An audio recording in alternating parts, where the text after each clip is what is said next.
Okay, bipolar junction transistor, BJT in short. उसके हमने different techniques already कर चुके हैं, मॉडलिंग टेक्निक्स, कि हम किस तरह से एक बीजेटी को मॉडल करते हैं अलग अलग तरीक़ों से, तो जो कि हम उसका एनालिसिस कर सकें फॉर स्मॉल सिग्नल एनालिसिस। तो हमने डिफरेंट एम्पलीफायर सर्किट्स लिए और उन एम्पलीफायर सर्किट्स को अलग अलग मॉडल करके फिर हमने उनका एनालिसिस किया। अब नेक्स्ट है फील्ड इफेक्ट ट्रांजिस्टर। ये फील्ड इफेक्ट ट्रांजिस्टर्स को किस तरह से हम एनालाइज करते हैं, तो उसके लिए हम पहले बेसिक करेंगे कि फील्ड इफेक्ट ट्रांजिस्टर है क्या चीज़। वैसे आप पिछले सेमेस्टर में बेसिक इलेक्ट्रॉनिक्स में बेसिक्स इसके पढ़ चुके हैं, तो हम इसका पहले वो रिवीजन करेंगे और फिर बाइसिंग टेक्निक्स इसकी करेंगे which are similar to the BJT biasing techniques. तो जो कॉन्सेप्ट्स हैं वो सिमिलर हैं, तो इसलिए ज़्यादा मुश्किल नहीं आएगी उसमें। तो सिमिलरली उसमें फिर जब बाइसिंग टेक्निक्स एफईटी की हम करेंगे, उसके बाद हम उसका स्मॉल सिग्नल मॉडलिंग कैसे करते हैं, जो कि हम फिर उसमें स्मॉल सिग्नल एनालिसिस कर सकें यूजिंग मॉडलिंग टेक्निक्स। तो उसमें फिर हम एग्जांपल्स लेंगे एम्पलीफायर सर्किट्स की। तो वैसे ही एफईटी एम्पलीफायर सर्किट कोई भी हो, उसका मॉडल बना के कैसे उसको एनालाइज करेंगे हम। ओके, तो पहले हम रिवीजन करते हैं, kind of a quick revision from previous semester के एफईटी फील्ड इफेक्ट ट्रांजिस्टर जो है, क्या कंस्ट्रक्शन है, क्या उसका स्ट्रक्चर है, क्या कैरेक्टरिस्टिक्स हैं। तो उसमें अब ये है कि जो बिफोर वी गो फर्दर, हम बेसिकली ये देख सकते हैं कि जैसे ये बीजेटी है जो हम ऑलरेडी इसको स्टडी कर चुके हैं, इसमें 3 टर्मिनल्स थे, एक base terminal, collector terminal and emitter terminal. FET में भी उसी तरह से 3 टर्मिनल हैं, जो कि आपको मालूम है बेसिक इलेक्ट्रॉनिक्स में जो आपने पढ़ा है। तो एक गेट टर्मिनल है जो कि अगेन द कंट्रोल टर्मिनल, जैसे कि बेस टर्मिनल जो था बीजेटी में एक कंट्रोल टर्मिनल था, तो बेस करंट से हम कंट्रोल कर सकते हैं आउटपुट सिग्नल जो है। So base can be for common emitter, अगर हम एक पर्टिकुलर टाइप की कॉन्फ़िगरेशन लेते हैं। तो कलेक्टर जो है जिसपे हम कनेक्ट करते हैं आउटपुट, तो अगर उसमें हमने कॉमन एमिटर की बात की थी, तो इसमें हम कॉमन सोर्स की बात करेंगे। तो कॉमन सोर्स कॉन्फ़िगरेशन अगर हम एफईटी की लेते हैं एम्पलीफायर सर्किट में, तो जो ड्रेन करंट है वहां से हम आउटपुट ड्रॉ करेंगे and source terminal will be connected to the ground. तो इसमें 3 टर्मिनल्स हुए, एक गेट टर्मिनल, एक ड्रेन टर्मिनल और एक सोर्स टर्मिनल। तो सोर्स टर्मिनल आप जानते हो, जो कि सोर्स ऑफ इलेक्ट्रॉन्स है। जब हम इसको कनेक्ट करते हैं सर्किट में, एम्पलीफायर सर्किट में, तो उसमें फिर ये एस जो है वो सोर्स ऑफ इलेक्ट्रॉन्स होगा, जो कि इलेक्ट्रॉन्स फ्लो करता है। तो ड्रेन जहाँ पर वो ड्रेन आउट होते हैं, जो जहाँ कलेक्ट होते हैं जो इलेक्ट्रॉन्स हैं। तो गेट टर्मिनल वो हुआ जहाँ से हम कंट्रोल सिग्नल को इनफ्लो करते हैं। तो ये 3 टर्मिनल्स हैं। तो उसमें अब जो एफईटी है उसमें फ़र्क क्या है? उसमें ये है कि जो इसका जो मेन जो बेसिक जो इम्पोर्टेंस है वो है हाई इनपुट इम्पीडेंस। तो हम बीजेटी एम्पलीफायर सर्किट्स में हम पढ़ चुके हैं कि इनपुट इम्पीडेंस क्या होता है और आउटपुट इम्पीडेंस क्या होता है। इनपुट इम्पीडेंस हाई क्यों होना चाहिए, ये हम ऑलरेडी बीजेटी में पढ़ चुके हैं। क्या सिग्निफिकेंस है इनपुट इम्पिडेंस का, और वो हाई क्यों होना चाहिए? तो FET में तो ऑलरेडी हाई है। FET has the property, a special characteristics that it provides a high input impedance. So इसलिए ये ऑटोमेटिकली एक चॉइस हो गई, जहां पर हाई इनपुट इम्पिडेंस किसी एम्पलीफाइड सर्किट में हाई इम्पिडेंस हमें चाहिए होता है, तो वो ऑलरेडी यहाँ अवेलेबल है इस डिवाइस में। सो एक और इसका बेसिक जो इम्पोर्टेंस है, जो कि इम्पोर्टेंट करेक्टरिस्टिक्स है, कि टेम्परेचर वेरिएशन अगर जैसे हमने उसमें बीजेटीज में किया था, स्टेबलाइजेशन ऑफ बीजेटी सर्किट्स जब हमने किया था, तो हमने देखा था कि अगर टेम्परेचर वेरी होता है तो जो क्यू पॉइंट है, जो ऑपरेटिंग या क्यूसेंट पॉइंट है, वो डिस्टर्ब हो जाता है, और कई बार वो डिस्टर्ब इतना ज़्यादा हो जाता है कि सर्किट ही डिस्टर्ब या डैमेज हो जाता है। तो इसमें क्या है, एफईटीज की एक प्रॉपर्टी है कि ये जो है टेम्परेचर वेरिएशन इतना इफेक्ट नहीं करता है अगर एफईटी यूज करते हैं हम, तो इट प्रोवाइड्स मोर स्टेबिलिटी। तो ये ज्यादा स्टेबिलिटी ऑलरेडी प्रोवाइड करता है बीजेटी के कंपैरेटिवली, तो इसलिए स्टेबलाइजेशन सर्किट्स इतने क्रिटिकल नहीं होंगे इसमें एफईटी में। बीजेटी में ज्यादा है, वहां क्यू पॉइंट बड़ी जल्दी से फ्लक्चुएट करेगा, इसमें नहीं करेगा। तो ये एक बेनिफिट है एफईटी का। दो हो गए। तीसरा बेनिफिट क्या है कि ये अगर हम बात करें कि साइज, तो हम देखते हैं कि size of components should be small. जैसे हम मोबाइल फोन देखते हैं, स्मार्टफोन वगैरह, तो ज़्यादा से ज़्यादा फंक्शंस उसके अंदर, मोबाइल फ़ोन के अंदर इनबिल्ट होते जा रहे हैं। वो पॉसिबिलिटी कहाँ से आई कि size of components become smaller and smaller. तो जितना छोटा साइज होगा उतना ही छोटे साइज में हम एक अच्छा सा डिवाइस बना सकेंगे। तो FET by nature it's already smaller compare to BJT, तो BJT से वो पहले स्मॉल है, तो ये भी एक बेनिफिट हुआ। तो इट मीन्स कि अगर हम इंटीग्रेटेड सर्किट्स बनाना चाहते हैं, तो ये जो स्पेशल करेक्टरिस्टिक्स हैं FET की, उसमें ये एडवांटेज प्रोवाइड करेगा। तो और बेसिकली क्या होता है, जो इंटीग्रेटेड सर्किट्स होते हैं उसमें FETs ही यूज होते हैं because of their small size. और भी करेक्टरिस्टिक्स हैं जैसे हम अभी देख रहे हैं। तो फॉर दिस पर्टिकुलर कोर्स इसमें बेसिक जो इम्पोर्टेंट करेक्टरिस्टिक्स हैं तो वो यही अभी करने हैं। वैसे जब हम इंटीग्रेटेड सर्किट्स बनाते हैं उसमें FETs को ही यूज किया जाता है, तो और भी करेक्टरिस्टिक्स उसमें इम्पोर्टेंट होते हैं। लेकिन एक अगर ओवरव्यू लेना है तो उसमें ये तीसरा पॉइंट हो गया कि they are smaller in size compare to BJTs। तो इसका मतलब कि हम ज़्यादा इंटीग्रेशन इनकी कर सकते हैं।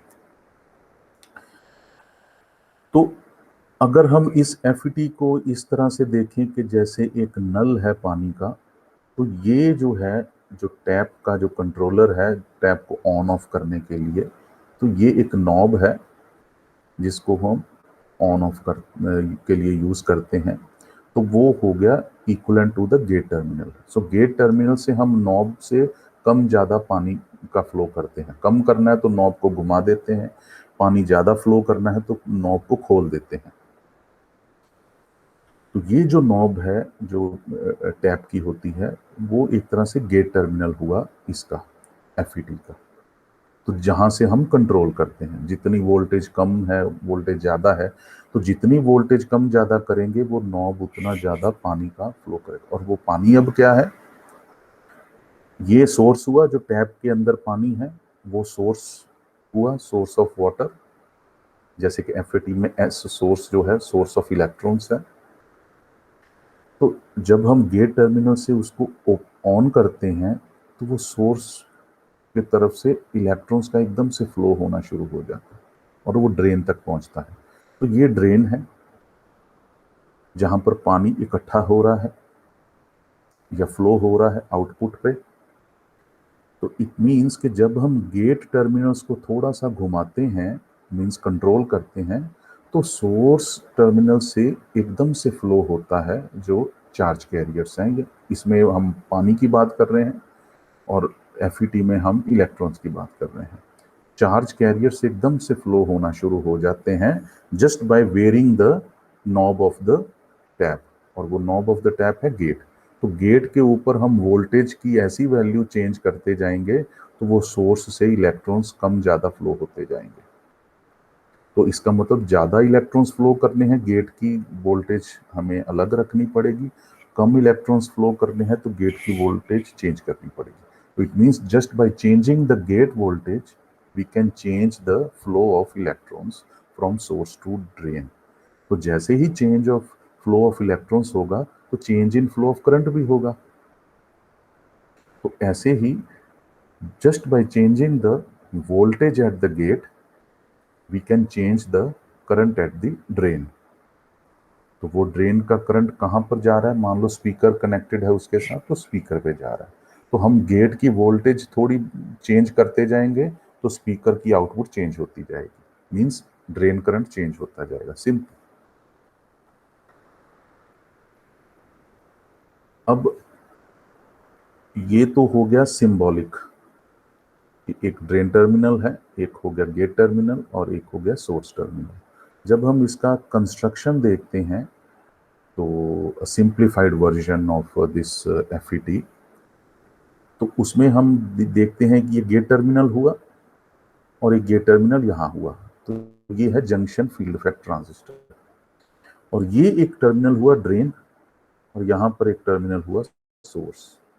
और ये जो दो गेट टर्मिनल्स हैं, इन दोनों को हमने एक दूसरे के साथ कनेक्ट करके एक गेट टर्मिनल कॉमन बना दिया। तो 3 टर्मिनल्स हो गए, तो दो को कनेक्ट किया और एक कॉमन कनेक्शन हो गया, और वो कॉमन कनेक्शन हुआ गेट। तो एक ड्रेन टर्मिनल, एक गेट टर्मिनल और एक सोर्स टर्मिनल। अब इसके अंदर क्या है, ये एक एन टाइप ऑफ मटेरियल है, N which can be called as a channel. वो देखेंगे क्या चैनल है वैसे। और ये एक पी टाइप मटेरियल है और यहाँ भी एक पी टाइप मटेरियल। तो गेट टर्मिनल पे पी टाइप मटेरियल हमने यहाँ पर जो है डोप किया है, यहाँ पर भी पी टाइप मटेरियल है, और ये बीच में दोनों के पी टाइप मटेरियल के बीच में एक एन टाइप मटेरियल है। तो एक तरह से चैनल बनाता है, दो पी टाइप मटेरियल्स के बीच में एक चैनल की तरह काम करता है N type material. So in that case this is called N channel FET. अगर यहाँ पर पी टाइप की जगह एन टाइप हो और फिर यहाँ भी एन टाइप होगा, और बीच में इन दोनों के एन टाइप मटेरियल के बीच में एक पी टाइप मटेरियल होगा, तो that will be called as a P channel FET. N channel FET और P channel FET. N channel FET इसलिए ज़्यादा यूज होता है कि हम जानते हैं इलेक्ट्रॉन्स का साइज कम होता है। तो आप देखते हैं कि जो larger part of the FET है वो कवर किया है एन टाइप ऑफ मटेरियल में। तो अगर हम, और पी टाइप मटेरियल बहुत कम है, स्पेस इसका बहुत कम है, और अगर हम पी चैनल मटेरियल या पी चैनल एफईटी बनाएंगे तो जो larger part of the FET जो होगा वो पी टाइप मटेरियल से कवर होगा।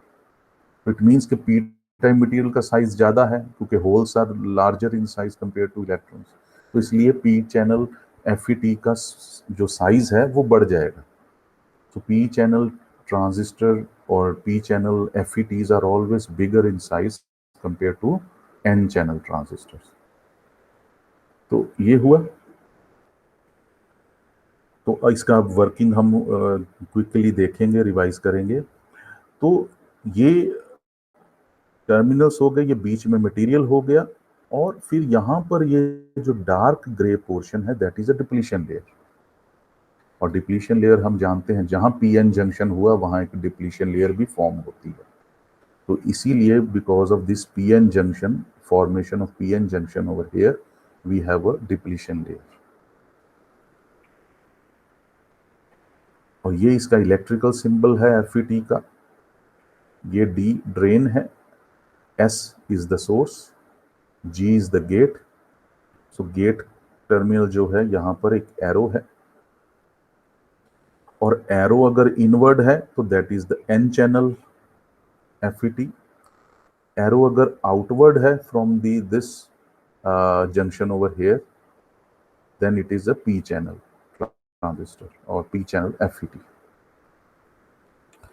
So this is the VDS, means the voltage across drain and source, which is VDS, and drain is at the higher potential, that's why a positive sign. Source is at the lower potential, that is a negative sign.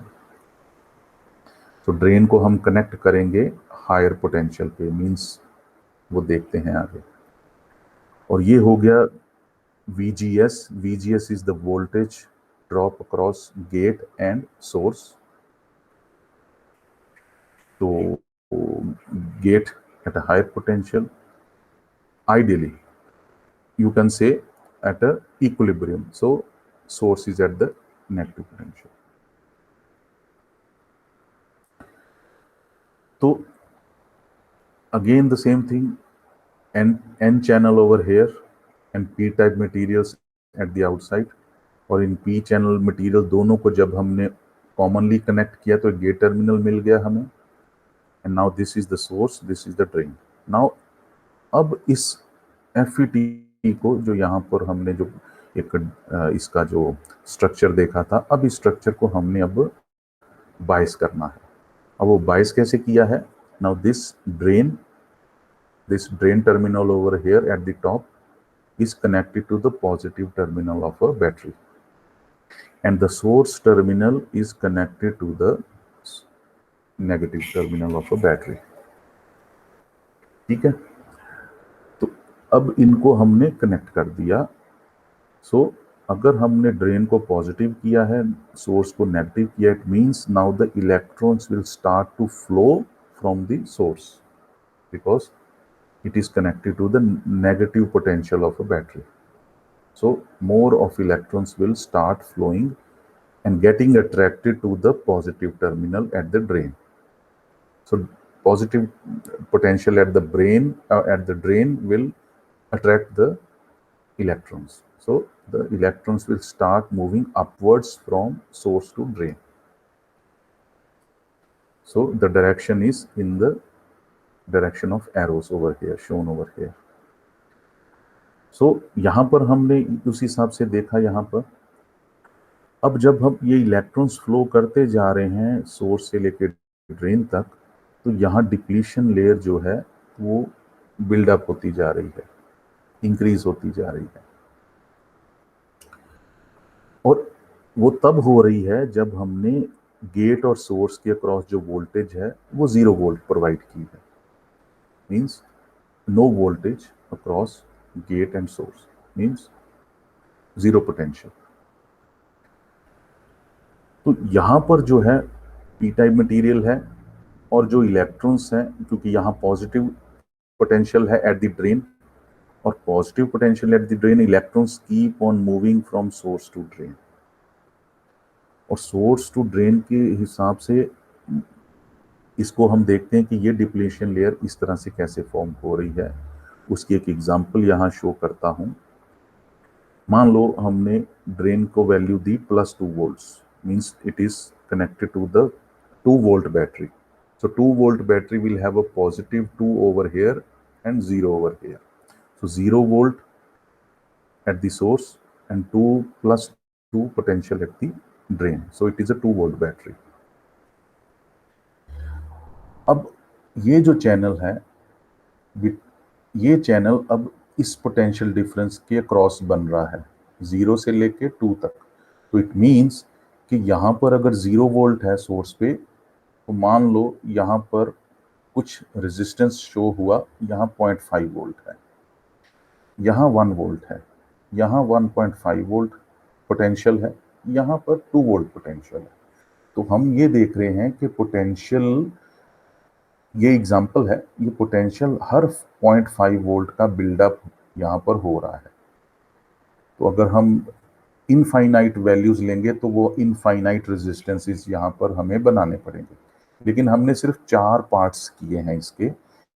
इस channel का जो potential है अलग अलग point पे अलग अलग होगा, क्योंकि अगर बिल्कुल नीचे सोर्स के पास इसका पोटेंशियल 0 है, बिकॉज हमने या नेगेटिव पोटेंशियल जो इसको 0 माना है, 0 पे कनेक्ट किया सोर्स और 2 वोल्ट पे कनेक्ट किया ड्रेन, तो बीच में ये पॉइंट होगा जहां पर कुछ वैल्यू होगी पोटेंशियल की, वो मानते हैं 0.5। तो 4 हिस्सों में बांट दिए, 0.5, 1 वोल्ट, 1.5 वोल्ट एंड 2 वोल्ट। तो इसमें हमने देखा कि वोल्टेज पोटेंशियल्स अलग अलग पॉइंट्स पे डिफरेंट है इस एक चैनल के अंदर ही।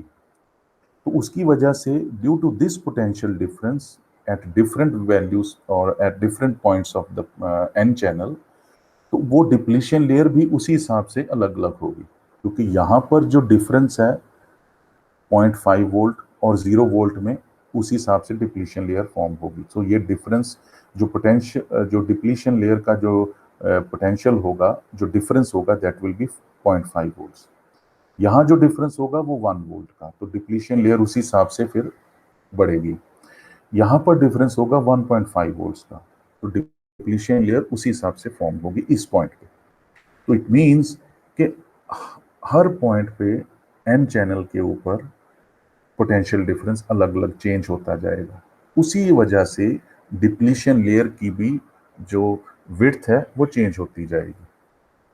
तो वो लीनियर नहीं होगी, नॉन लीनियर होगी। अलग अलग पॉइंट पे अलग अलग पोटेंशियल डिफरेंस की वजह से डिप्लीशन लेयर का भी जो विड्थ है चेंज होती जाएगी। पीएन जंक्शन डायोड जो सिंपल होता है उसमें it is the simple PN junction, और उसमें हर पॉइंट पे पोटेंशियल डिफरेंस सेम होता है, जो कि हम फॉरवर्ड बायसिंग के लिए अगर डायोड की लगाते हैं। लेकिन यहाँ पर एन चैनल है, काफ़ी सोर्स से लेकर ड्रेन तक काफ़ी उसका डिफरेंस है, 0 to 2 वोल्ट का डिफरेंस है। तो उसमें क्या है, अब चैनल, उसमें चैनल क्या होता है, हम परपेंडिकुलर लेते हैं, इसमें चैनल जो है हमने सीरियल लिया है। तो इस वजह से हर पॉइंट पे जो है पोटेंशियल डिफरेंस अलग अलग है, उसकी वजह से जो डिप्लीशन लेयर की विड्थ है वो भी डिफरेंट होगी। तो इसलिए इसका डिप्लीशन लेयर का जो जो जो यहाँ पर ग्राफिकली जो फॉर्म होता है वो इसी तरह से होगा, नॉन लीनियर। कहीं कम है due to the potential difference variation, तो वेरिएशन होती जा रही है पोटेंशियल डिफरेंस की, तो इसीलिए डिप्लीशन लेयर की भी वेरिएशन होती जा रही है उसकी विड्थ की। तो ये रीजन है।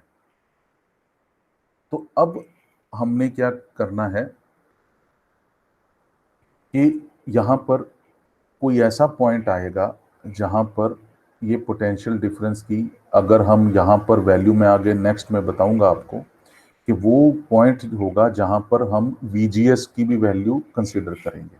यहाँ VGS गिवन इज 0, तो गेट और सोर्स के बीच में जो पोटेंशियल डिफरेंस है 0 है, दोनों सेम पोटेंशियल पे हैं।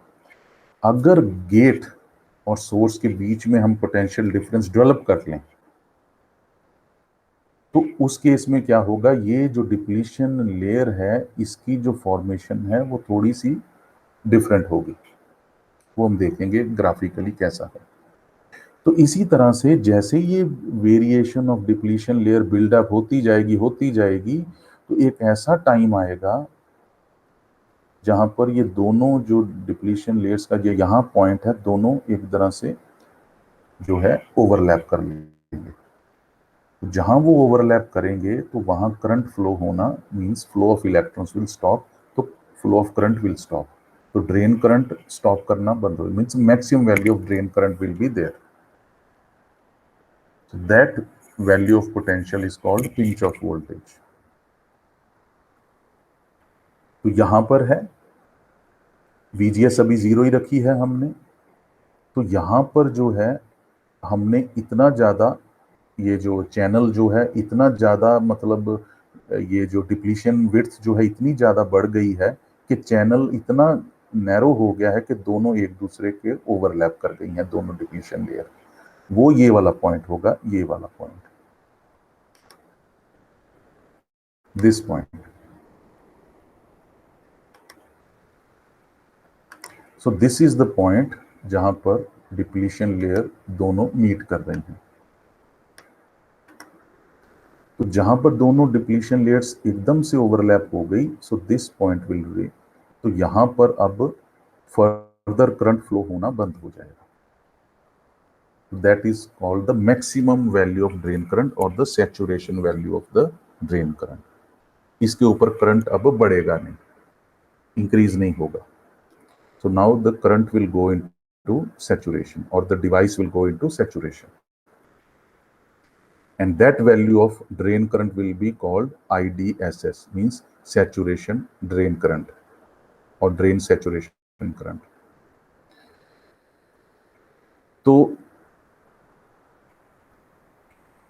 अब हमने यहां पर ये देखना है कि ये हो गया सैचुरेशन करंट यहां पर, तो ये पिंच ऑफ वोल्टेज हुई, ये वाली जो पीछे में ड्रॉ किया था, ये वाली, so that is the pinch of voltage over here. यहां पर ये पिंच ऑफ हुई, और अगर हम अब नेक्स्ट स्टेप है, अगर हम अब यहां पर VGS की वैल्यू अब कोई रखते हैं, कुछ पोटेंशियल डिफरेंस इन दोनों में क्रिएट करते हैं। पहले इधर कोई पोटेंशियल डिफरेंस नहीं था, source is having the same potential as a gate, इसलिए दोनों का पोटेंशियल डिफरेंस 0 है। अब अगर हम पोटेंशियल डिफरेंस इसमें क्रिएट करते हैं, लेट्स से -1 वोल्ट, तो ये जो है, ये जो पिंच ऑफ है, ये बड़ी जल्दी में हमें डेवलप हो जाएगा। Means both the depletion layers will overlap fast, quickly compared to the 0 volt case. बड़ी जल्दी अब दोनों पिंच ऑफ स्टेट में आ जाएंगे। पिंच ऑफ स्टेट का मतलब दोनों डिप्लीशन लेयर ओवरलैप करेंगे। तो 0 वोल्ट पे उस पे टाइम लगा था, 8 एम्पियर्स पे जाके हुआ था, मिली एम्पियर्स पे। अगर हम VGS का यहाँ पर अब -1 वोल्ट कर देते हैं, मीन्स कि अब इन दोनों में पोटेंशियल डिफरेंस क्रिएट कर देते हैं, so now this pinch off will be achieved at a lower value of current, which is 4 milliamperes, half, so faster. It means तो गेट करंट से, सॉरी, जो गेट यहाँ वोल्टेज है, तो इट मीन्स हम वोल्टेज पोटेंशियल डिफरेंस जब हम gate पे चेंज करते जाएंगे, तो इट मीन्स कि VGS चेंज होती जाएगी। VGS is the voltage across source and gate, इसकी वैल्यू चेंज करते जाएंगे तो पिंच ऑफ की वैल्यू भी चेंज होती जाएगी। पहले pinch off IDSS mean saturated current 8 milliampere पे था, अब 4 पे हो गया, 4 पे हो गया। अगर हम VGS की वैल्यू और चेंज कर देते हैं, -2 वोल्ट कर देते हैं, तो तब हमें ये वाला जो है अब पिंच ऑफ और ज़्यादा जल्दी फास्ट मिल गया। 2 मिली एम्पियर पे ही पिंच ऑफ हो गया, मीन्स 2 मिली एम्पियर पे ही ये दोनों डिप्लीशन लेयर ओवरलैप कर गई। दोनों डिप्लीशन लेयर ओवरलैप करने का फिर दोबारा से बता रहा हूँ मतलब है कि वो पिंच ऑफ स्टेट पे पहुंच गया, कि अब no further flow of electrons. इसका एक और मतलब है कि ड्रेन करंट अब सैचुरेशन पे आ गया है। पिंच ऑफ पे ड्रेन करंट सैचुरेशन पे आ जाता है, पिंच ऑफ पे। और पिंच ऑफ क्या है? जहां पर डिप्लीशन लेयर दोनों ओवरलैप होते हैं, means no further flow of electrons. तो पिंच ऑफ वैल्यू और सैचुरेशन वैल्यू चेंज होती जाएगी। तो सैचुरेशन का मतलब क्या हुआ? स्विच ऑन हो गया, JFET इज टर्न्ड ऑन। तो इस बड़ी फास्ट टर्न ऑन हो गया, मींस 2 मिली एम्पियर पे ही स्विच ऑन हो गया। अगर हम VGS 0 रखे थे यहां पर जैसे, तो VGS इज 0,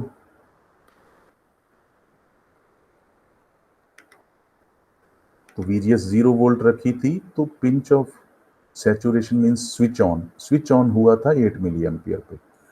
अगर VGS हमने रखी है -1 वोल्ट,